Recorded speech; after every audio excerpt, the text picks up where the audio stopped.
మా కులస్తులు ఉంటేనే రాజ్యం బాగుంటుంది, మా కులస్తులు ఉంటేనే మాకు వ్యాపారాలు బాగుంటాయని చెప్పి అస్తవ్యస్తంగా రాజకీయ వ్యవస్థను తయారు చేస్తే కులాల గోడల్ని బద్దలు కొట్టడానికి నేను వచ్చా. చిన్న గ్రామం, మా గ్రామానికి చదువు లేదు, ఉత్తు మొద్దులు తాగి తందనాలు ఆడతాం తప్ప రెండోది తెలియదు. మాలోడు అనని ఎంచే కులము ఎవడైనా సరే ఉన్నాడా? ఉంటే మటుకు మేము కాడ కాపుల్ని అలాగే నా కొడకలారా కాపు నా కొడకలారా అంటే మమ్మల్ని ఏం చేస్తారు మీరు? అదే పరిస్థితి మేము అనలా. మా కులాన్ని ఎత్తాడు దొమ్మాడికి ఎందుకు వచ్చింది? ఏ ధైర్యం చేత ఆ కులాన్ని ఎత్తాడు? ఇప్పుడు ఈ రోజునే తొందర కైకులూరులో నుంచి 24 గంటలు మేము కైకులూరు నడవాలి, కైకులూరు పనులు చేసుకుని రావాలి, పైకాసులు ఇచ్చుకొని రావాలి, బియ్యానికి వెళ్ళాలి, కూరలకు వెళ్ళాలి, ప్రతి విషయానికి మేము దానిగూడెం నుంచి కైకులూరు వెళ్ళాలి.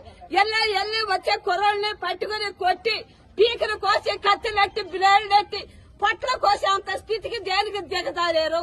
దానికి ఒక్కసారి ప్రభుత్వం దేని గురించి మీరు నిర్ణయం తీసుకుంటారో తీసుకోండి.